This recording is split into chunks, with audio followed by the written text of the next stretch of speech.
and I want to appeal for calm. Secondly, Mr. Speaker, I think in the history of this country, the public relations and sanitizing program, Kristen Moshomoja has gotten a foothold today in this House. The report sounds like a love poetic poem to the governor, Anne Waiguru, because I've read from the chair's position that there was mistakes, there was illegalities, but there is no nexus to the governor. This is one of the reports that no one should associate with in the near future. And I'm disappointed because we knew from the time, Mr. Speaker, that this report was going to the committee. The sanitization program of Governor Anne Waiguru has been. Secondly, Madam Speaker, as I conclude, Mr. Speaker, is that when Governor Anne Waiguru was making closing remarks, he talked about BBI and handshake being fought because she was supporting BBI and handshake. I want to say that is one of the worst defense that I've had in this country. And I want to advise the 4 governors that their impeachment motions are lying in their county assemblies. Just shout BBI and handshake and your problems will go away. Finally, Mr. Speaker, we must agree, and I want to correct what the committee said, that out of 12 allocations, 4 were approved. Even when you are taken to a court of law, if one ground is proved, you are charged on it. So why all these issues, they are saying the county assembly brought 12 charges, 4 was proved. That is not a justification that I've never had. Mr. Speaker, finally, what's your point the of fight order, against Senator corruption Malala? in this country. There's a point of order.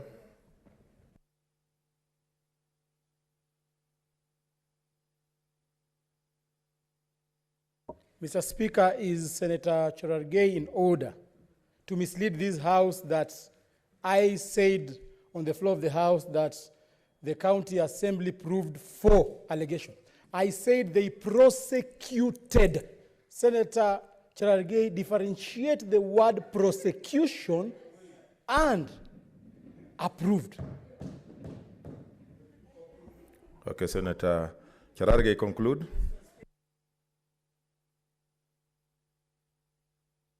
No, Mike. Mr. Speaker, you know Senator Malala is a thespian, so those are theatrics they use in comedy shows. The law is very clear. The fight against corruption, Mr. Speaker, as I conclude. I hope you are not imputing improper motive. I am not imputing improper motive. The ANC has already expelled him. Mr. Speaker, on the issue of corruption, let me finalize, Mr. Speaker. On the issue of corruption, I want to tell the President and Kenyans at large, if the fight of corruption is as gered, as comical as it is, there will be no justice for the people of Kirinyaga. Justice should be seen to be done. Justice was not done to the people of Kirinyaga. Corruption fighting in this is a storytelling. This was a soap opera movie for the governor of Kirinyaga, Mr. Speaker, because if you read the whole report, it was just like a soap opera thing that was being done behind somewhere in Kirinyaga Road. I thank you, Mr. Speaker. Senator Olekina, as Professor Ongeri comes from the other. Mr. Speaker, sir, I thank you. I rise to really congratulate the young distinguished senator from Kakamega who did this House proud, and my good friend, the Vice Chair, Senator Bishira Alake.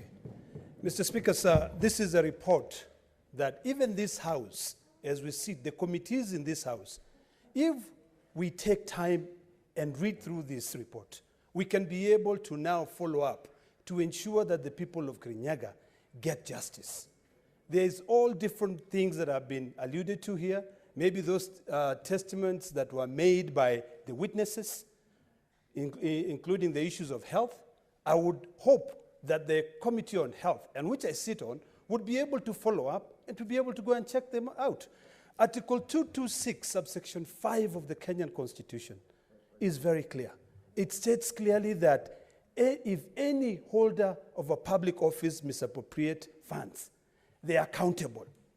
I heard the chairperson state clearly that there are certain officers who have been recommended, to step aside so that they can be able to be followed. I want to reiterate what I said from the beginning, that the management of a county is a collective responsibility. This is enshrined in the Constitution under Article 179.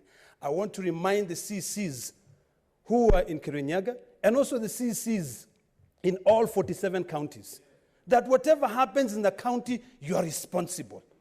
In fact, if that governor was found to have committed an offense or to have been impeached, all those CCs under 179.7 would have gone home. So this is a collective responsibility.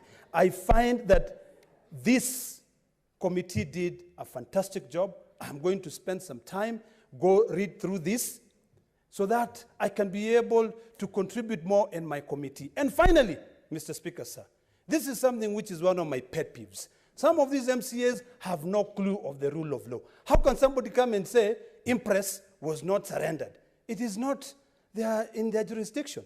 Impress we know. So I would want to plead to any officer to spend some time and familiarize themselves with the rule of law, because Impress is supposed to be recovered. If you do not surrender within 7 days, it's supposed to be recovered. What's your intervention?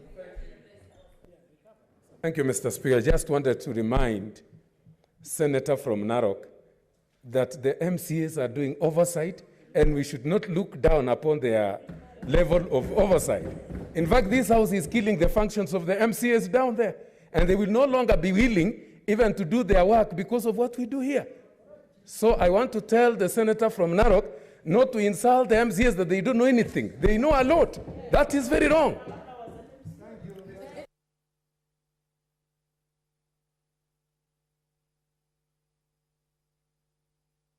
Give me the, Mr. Speaker, sir, you know, sometimes I think some people sleep in this house when we are talking. Mr. Speaker, sir, my statement was very clear. Order. Don't use order, Senator Ledama. Order. I have not given you. Sit down, Christopher. Senator Ledama Olekina. Order, Senator Ledama. That is unparliamentary. So can you withdraw and apologize? I remember clearly. Or withdraw and apologize. Mr. Speaker, sir, as I'm guided by you, there's nowhere in my statement that I said Senator, the distinguished senator from Langat, from Bomet, Dr. Langat, was sleeping. So, No, Mr. Speaker, sir, as I respect your guidance, Mr. Speaker, sir, as I respect your guidance, you know, and withdraw that, I want to remind the people of this country that the only way that we can ensure that everyone gets justice is if even us citizens themselves familiarize themselves with the law. Because we keep pointing fingers. You point a finger and you come and say, oh, this was not done, this was not substantiated. In fact, some of our colleagues, and I want to repeat what the majority leader said here, it is absolutely ludicrous and ridiculous for our own colleagues to go out in social media and post and say, sanitization, the house of sanitization. Let us have some respect. Otherwise, if you don't respect this house, you might as well fold and go back home. So finally, the law is clear.